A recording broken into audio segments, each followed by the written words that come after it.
This is the first one I got. And just 4 years. Here's one. Sunrise retiree Ronald Smiley says he's received more than 10 letters. They said, we're going to send you a form from an insurance company that will allow you to switch over to that company, blah, blah, blah, and you have the option to opt out if you want to. And this is the opt out. Each time he had to sign an opt-out document to keep his Citizens policy. So I've got proof that I've opted out. But the takeout letters keep coming.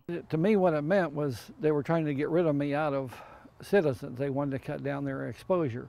That's exactly what's happening. The state is trying to limit its exposure by reducing the rolls, hoping policyholders like Smiley will pick a private insurer or so-called takeout company instead.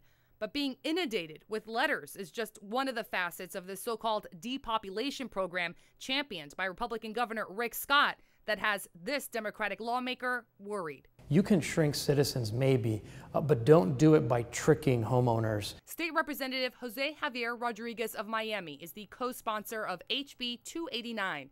It would standardize the way you receive the takeout letter, limit the number of takeout offers you get to 1 every 6 months. And probably most important is if the premium goes up by more than 10% over the next 36 months, you have the choice to go back to Citizens and you don't have to stay with that takeout company.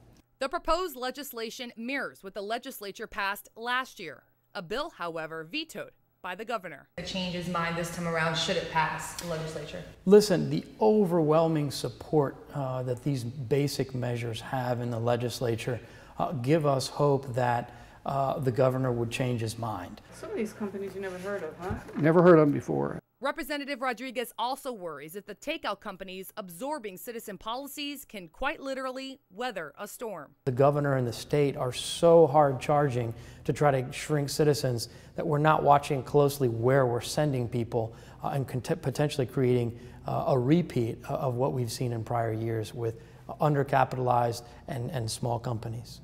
Last fall, the Florida Office of Insurance Regulation completed its stress test that found the Florida property insurance market can withstand significant catastrophic loss. And know that these companies have been, vetted. We spoke with Chris Hackett of Property Casualty Insurers Association of America to address your other question into the Call Christina hotline, how to evaluate what is the best option once you get the offer. He says compare the coverage options and stay in contact with your agent. I would just, recommend looking at the AM Best rating for that particular company. That would give you a good snapshot of the, financial health. Citizens is certainly shrinking from 1.5 million policies in 2012 to under 500,000 now. That said, while more than 1 million citizen policies were approved for removal in the first 11 months of last year, just over 19% were actually removed. Turns out some people, like Smiley, would rather stick with Citizens.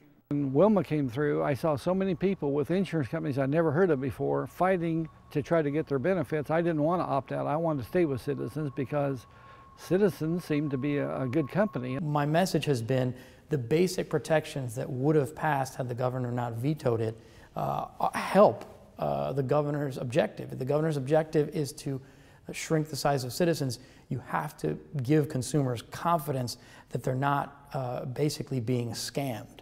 Christina Vasquez, Local 10 News.